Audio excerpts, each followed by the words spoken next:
नमस्कार विद्यार्थी मित्रांनो, माझं नाव सुहास भिसे. स्वागत आहे तुमचं सर्वांचं प्रज्ञा करंट अफेअर्स मराठी या आपल्या मायबोली भाषेतील एज्युकेशनल यूट्यूब चॅनलमध्ये. विद्यार्थी मित्रांनो, आज आहे 8 जुलै 2026. आजच्या दिवसाचे जेवढेही चालू घडामोडीचे महत्त्वाचे टॉप प्रश्न बनत असतील ते सर्व प्रश्न आपण या व्हिडिओच्या माध्यमातून पाहणार आहोत. तरी सर्वप्रथम आपण जर नवीन असाल, पहिल्यांदा या चॅनलवरील व्हिडिओ पाहत असाल तर चॅनलला या ठिकाणी अवश्य सबस्क्राईब सुद्धा करून घेऊ शकता. ठीक आहे, चला तर मग आपण आजच्या व्हिडिओला सुरुवात करूया. त्या अगोदर कालच्या व्हिडिओमध्ये जो काही शेवटचा प्रश्न विचारला होता त्या प्रश्नाचं उत्तर जाणून घेऊया. काय होता प्रश्न? भारतासाठी आंतरराष्ट्रीय क्रिकेटमध्ये पदार्पण करणारा सर्वात तरुण खेळाडू कोण ठरला आहे? बरोबर, youngest player to debut for India in international cricket कोण ठरला आहे? तर बऱ्याच विद्यार्थी मित्रांनी अगदी योग्य उत्तर टाईप करून सांगितलं आहे. पर्याय क्रमांक सी, वैभव सूर्यवंशी असं त्यांचं नाव आहे. क्लिअर. 15 वर्ष 99 दिवस, बरोबर का? एवढं त्यांचं वयवर्ष आहे जेव्हा त्यांनी या ठिकाणी डेब्यूट केलेलं आहे. क्लिअर. आता पाहूया विद्यार्थी मित्रांनो, प्रश्न क्रमांक पहिला. टोटल संपूर्ण व्हिडिओमध्ये 12 प्रश्न असतील. सुरुवातीपासून शेवटपर्यंत व्हिडिओ प्रामाणिकपणे पाहण्याचा प्रयत्न करा. एक एक प्रश्न महत्त्वाचा आहे. तुम्ही कोणत्याही परीक्षेची तयारी करा. प्रश्न क्रमांक पहिला काय आहे? 23 नवीन जीआय टॅग मिळाल्यानंतर भौगोलिक संकेत, ज्याला म्हणतील जीआय टॅग, जिओग्राफिकल इंडिकेशन, बरोबर, हे जे काही सर्टिफिकेशन आहे, तर हे जे काही भौगोलिक संकेत नोंदणीच्या बाबतीमध्ये पश्चिम बंगालचा देशामध्ये कितवा क्रमांक आता या ठिकाणी असणार आहे? प्रश्न क्रमांक पहिल्याचं योग्य उत्तर आहे पर्याय क्रमांक डी, तिसरा क्रमांक आहे या ठिकाणी पश्चिम बंगालचा. लक्षात घ्या, जर तुम्हाला असं विचारलं असं भारतातील पहिलं राज्य कोणतं आहे ज्या ठिकाणी सर्वात जास्त या ठिकाणी जीआय सर्टिफिकेशन प्रोडक्ट्स आहेत, तर 1 नंबरला उत्तर प्रदेश आहे. टोटल या ठिकाणी 83 जीआय सर्टिफिकेशन मिळालेले आहेत. 2 नंबरला तमिळनाडू, टोटल या ठिकाणी 76 जीआय सर्टिफिकेशन प्रोडक्ट्स आहेत त्या ठिकाणी. आणि आता 3 नंबरला पश्चिम बंगाल. हे जे काही 23 नवीन जीआय टॅग मिळाल्यानंतर एकूण पश्चिम बंगालच्या जीआय टॅग प्रोडक्टची संख्या झाली आहे 59. या गोष्टी तुम्हाला लक्षात ठेवायच्या आहेत. क्लिअर. तर पर्याय क्रमांक डी, पश्चिम बंगालच्या देशामध्ये आता या ठिकाणी तिसरा क्रमांक आहे जीआय टॅग सर्टिफिकेटच्या बाबतीमध्ये. पश्चिम बंगाल. स्थापना 26 जानेवारी 1950. मुख्यमंत्री सुवेंदू अधिकारी, राज्यपाल आर.एन. रवी, राजधानी कोलकाता. 3 महत्वाचे राष्ट्रीय उद्यान, सुंदरवन, गोरुमारा, जलदपारा. 3 महत्वाचे धरण, फरक्का, दुर्गापूर आणि कागजबाटी. आपली जी काही 6 महिन्याची PDF आहे ती ऑलरेडी लॉन्च झाली आहे. जर तुम्हाला पाहिजे असेल तर हा QR कोड आहे. फोनपे, गुगल पेने QR कोडला स्कॅन करा, 99 रुपयाचं पेमेंट करा आणि 96 730 58 600 या व्हॉट्सअप नंबरला स्क्रीनशॉट पाठवा. तुम्हाला 15 ते 20 मिनिटांमध्ये PDF दिली जाईल, ज्याची तुम्ही बॅक टू बॅक झेरॉक्स काढून घेऊ शकता. क्लिअर. पुढचा प्रश्न, प्रश्न क्रमांक दुसरा. कोणत्या राज्य सरकारने संगीत क्षेत्रातील ज्येष्ठ कलाकारांसाठी स्वर सम्राज्ञी आशा भोसले संगीत जीवन गौरव पुरस्कार सुरू केलेला आहे? 2 नंबरच्या प्रश्नाचं योग्य उत्तर आहे पर्याय क्रमांक सी, आपलं राज्य महाराष्ट्र राज्य हे या प्रश्नाचं योग्य उत्तर असणार आहे. या पुरस्काराच्या अंतर्गत 10 लाख रुपये रोख रक्कम, शाल आणि सन्मान चिन्ह या ठिकाणी दिले जाणार आहे. हा पुरस्कार दरवर्षी आशा भोसले यांच्या जयंतीनिमित्त म्हणजेच 8 सप्टेंबरला या ठिकाणी प्रदान करण्यात येणार आहे. या ठिकाणी आशा भोसले यांच्याबद्दल बोलण्यात आलं. यांचा जन्म झाला होता 8 सप्टेंबर 1933 ला आणि यांचं निधन झालं 12 एप्रिल 2026 ला. माझ्या मते यांचा जन्म सांगलीमध्ये झाला होता आणि यांचं निधन मुंबईमध्ये झालेलं आहे. ठीक आहे. तर महाराष्ट्र राज्य सरकारने संगीत क्षेत्रातील ज्येष्ठ कलाकारांसाठी स्वर सम्राज्ञी आशा भोसले संगीत जीवन गौरव पुरस्कार या ठिकाणी सुरू केलेला आहे. महाराष्ट्र आपलं राज्य. स्थापना 1 मे 1960. मुख्यमंत्री देवेंद्र फडणवीस, राज्यपाल जिष्णू देव वर्मा, राजधानी मुंबई. 3 महत्वाचे राष्ट्रीय उद्यान, चांदोली, संजय गांधी, ताडोबा आणि 4 महत्वाचे धरण, उजनी, पवना, जायकवाडी आणि कोयना. पुढचा प्रश्न, प्रश्न क्रमांक तिसरा. राष्ट्रीय ई गव्हर्नन्स सुवर्ण पुरस्कार 2026 मध्ये महाराष्ट्र राज्यातील कोणत्या ग्रामपंचायतीला प्रथम पुरस्कार देण्यात आलेला आहे? तर 3 नंबरच्या प्रश्नाचं योग्य उत्तर आहे पर्याय क्रमांक बी, कडेपूर ग्रामपंचायत. कुठे आहे? तर सांगली या ठिकाणी जिल्ह्यातील या ठिकाणी ही ग्रामपंचायत आहे. कोणती? कडेपूर ग्रामपंचायत, बरोबर. तर या ठिकाणी या ग्रामपंचायतीला प्रथम पुरस्कार देण्यात आलेला आहे. कशाच्या बाबतीमध्ये? तर राष्ट्रीय ई गव्हर्नन्स सुवर्ण पुरस्कारामध्ये. क्लिअर. सांगली जिल्ह्यातील कडेगाव तालुक्यातील कडेपूर ग्रामपंचायतीला डिजिटल प्रशासन आणि उत्कृष्ट नागरी सेवांसाठी या ठिकाणी त्यांना या पुरस्काराने सन्मानित करण्यात आलं आहे. पुढचा प्रश्न, प्रश्न क्रमांक चौथा. केंद्र सरकारने सुधारित उडान योजनेसाठी किती निधी मंजूर केलेला आहे? 4थ्या नंबरच्या प्रश्नाचं योग्य उत्तर आहे पर्याय क्रमांक ए, 28,840 कोटी रुपये या ठिकाणी केंद्र सरकारने सुधारित उडान योजनेसाठी एवढा निधी या ठिकाणी मंजूर केलेला आहे.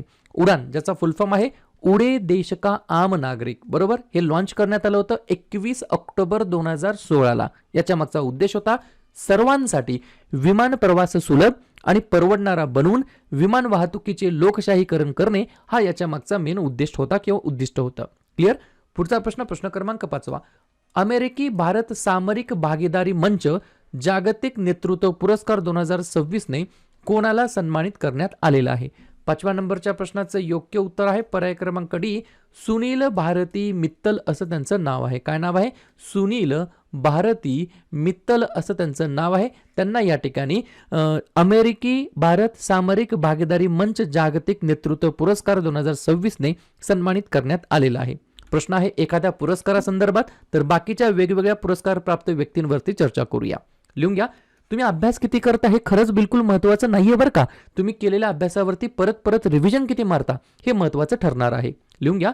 MP बिर्ला स्मृती पुरस्कार यशवंत गुप्ता यांना, संगीता कलानिधी पुरस्कार 2026 डॉक्टर जयंती कुमारेश यांना, 2026चा स्टॉकहोम वॉटर पुरस्कार कावेह मदानी यांना, 35व्या सरस्वती सन्मान 2025 ने रामकुमार मुखोपाध्याय यांना सन्मानित करण्यात आलं. एबेल पारितोषिक 2026 गड फ्लांटिंग्स यांना, 2024-25 या वर्षासाठी MS स्वामीनाथन पुरस्कार डॉक्टर C श्रीनिवास राव यांना, मछली राष्ट्रीय पुरस्कार 2026 अनिता चौधरी यांना, पुलित्झर पुरस्कार 2026 सुवर्णा शर्मा आणि आनंद आरके यांना, 2026च्या नोबेल शांतता पुरस्कारासाठी नामांकन करण्यात आलं होतं अरुणाचलम मुरुगनंथम यांचं, जल चॅम्पियन अवॉर्ड 2026 ने बिसाती भारत यांना सन्मानित करण्यात आलं. तर संयुक्त राष्ट्रांच्या अन्न व कृषी संघटनेकडून प्रतिष्ठित एग्रिकोला पदकाने या ठिकाणी सन्मानित करण्यात आलं पंतप्रधान माननीय नरेंद्र मोदीजी यांना. क्लिअर. पुढचा प्रश्न क्रमांक 6. पेरू या देशाचे अलीकडेच या ठिकाणी अध्यक्षीय निवडणूक प्रेसिडेंट इलेक्शन या ठिकाणी कंप्लीट झालं आहे. तर ते इलेक्शन कोणी जिंकलेलं आहे? 6व्या नंबरच्या प्रश्नाचं योग्य उत्तर आहे पर्याय क्रमांक C, केको. कोण?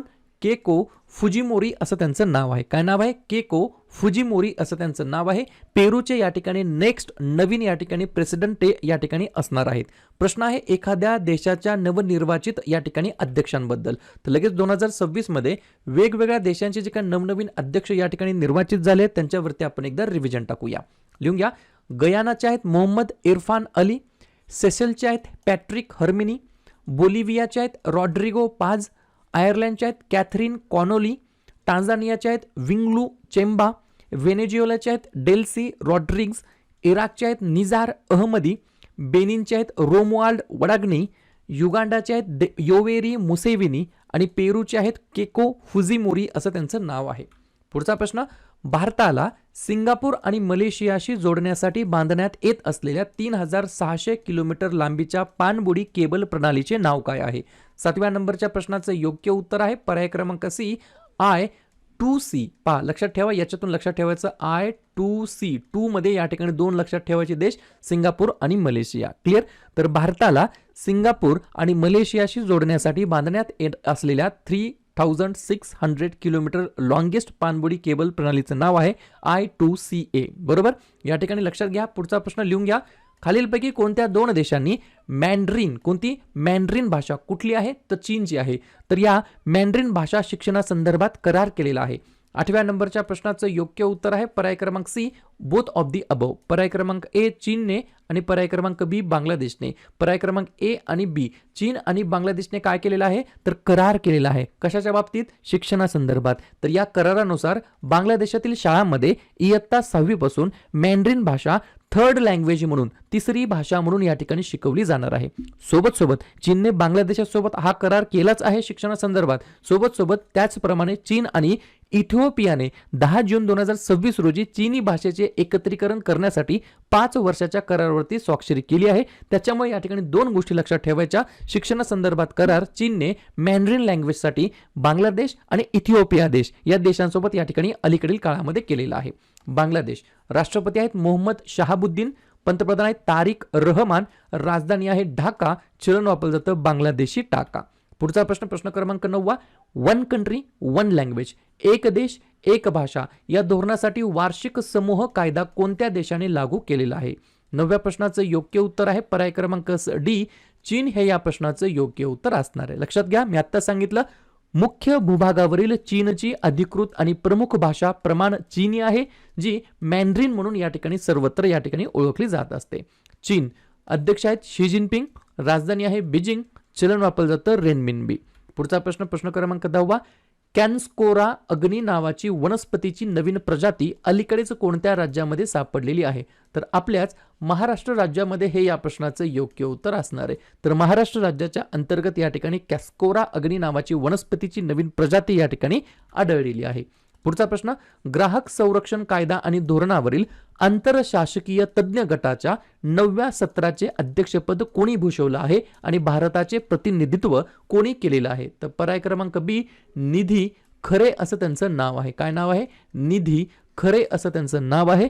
ग्राहक संरक्षण कायदा आणि धोरणावरील आंतरशासकीय तज्ज्ञ गटाच्या 9व्या सत्राचे अध्यक्षपद या ठिकाणी निधी खरे यांनी भूषवलेलं आहे आणि यांनीच या ठिकाणी भारताचे प्रतिनिधित्व केलेलं आहे. पुढचा प्रश्न, शेवटचा प्रश्न, जगातील सर्वात जुने वडाचे झाड कोणत्या राज्यामध्ये आढळलेले आहे? तर पर्याय क्रमांक ए, बिहार हे या प्रश्नाचं योग्य उत्तर असणार आहे. तर बिहारमधील मुंगेर येथे जगातील सर्वात जुने अचूक वैज्ञानिकदृष्ट्या काल निर्धारित केलेले वडाचे झाड फिकस बेंगालेन्सिस हे आढळलेले आहे. ही गोष्ट मला लक्षात ठेवायची आहे. तर अशा प्रकारे विद्यार्थी मित्रांनो हे होते 12 प्रश्न. उपक्रम कंटेंट हा जो काही प्रयत्न आपण सुरू केलाय मराठी भाषेमध्ये कसा वाटतो अवश्य कमेंट करत चला. आणि तुमच्यासाठीचा आजचा खास प्रश्न, ICC महिला T20 विश्वचषक 2026चा उपविजेता संघ कोणता ठरला आहे? ऑस्ट्रेलिया, इंग्लंड, दक्षिण आफ्रिका की न्यूझीलंड? तर ज्या पण विद्यार्थ्यांनी या प्रश्नाचं योग्य उत्तर येत असेल त्या प्रश्नाचं उत्तर तुम्ही कमेंट बॉक्समध्ये टाईप करण्याचा प्रयत्न करा. प्रश्नाचं उत्तर चुकू द्या, बरोबर येऊ द्या, काहीच हरकत नाही. ट्राय करणं, प्रयत्न करणं सर्वात जास्त महत्त्वाचं आहे. आणि दुसऱ्या दिवशी येऊन आपण दिलेल्या प्रश्नाचं उत्तर बरोबर आलं की चुकलं, दुसऱ्या दिवशी येऊन नेहमी चेक करणं, अभ्यासामध्ये कन्सिस्टन्सी मेंटेन ठेवणं हे सगळ्यात जास्त महत्त्वाचं ठरणार आहे. तर लगेच काय करूया, जुलै महिन्यातील जेवढेही महत्त्वाचे दिवस असतील त्याच्यावरती एकदा रिव्हिजन टाकूया. 1 जुलैला भरपूर दिवस आहेत, जसं की राष्ट्रीय डॉक्टर दिवस, राष्ट्रीय टपाल कामगार दिवस, CA दिवस, GST दिवस, वसंतराव नाईक यांची जयंती, महाराष्ट्र कृषी दिवस आणि SBI स्थापना दिवस. 2 जुलै जागतिक क्रीडा पत्रकार दिवस, 3 जुलै जागतिक प्लास्टिक पिशवी मुक्त दिवस.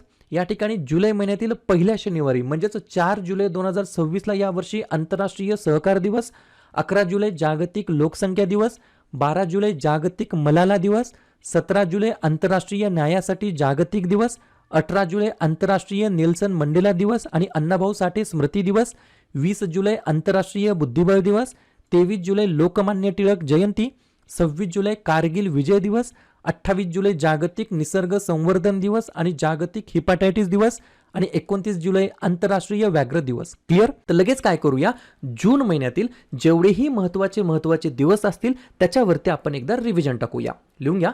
1 जून जागतिक दूध दिवस, 2 जून आंतरराष्ट्रीय लैंगिक कामगार दिवस आणि तेलंगणा राज्य निर्मिती दिवस, 3 जून जागतिक सायकल दिवस, 5 जून जागतिक पर्यावरण दिवस, 7 जून जागतिक अन्न सुरक्षा दिवस, 8 जून जागतिक ब्रेन ट्यूमर दिवस आणि जागतिक महासागर दिवस, 12 जून जागतिक बालमजुरी विरुद्ध दिवस, 14 जून जागतिक रक्तदाता दिवस, 15 जून जागतिक पवन दिवस, 20 जून जागतिक निर्वासित दिवस, 21 जून जागतिक संगीत दिवस, जागतिक जलविज्ञान दिवस आणि आंतरराष्ट्रीय योग दिवस. त्यानंतर 23 जून आंतरराष्ट्रीय ऑलिम्पिक दिवस आणि आंतरराष्ट्रीय विधवा दिवस. त्यानंतर 26 जून अंमली पदार्थांचे सेवन आणि अवैध तस्करी विरुद्ध आंतरराष्ट्रीय दिवस आणि 30 जून जागतिक लघुग्रह दिवस. क्लिअर?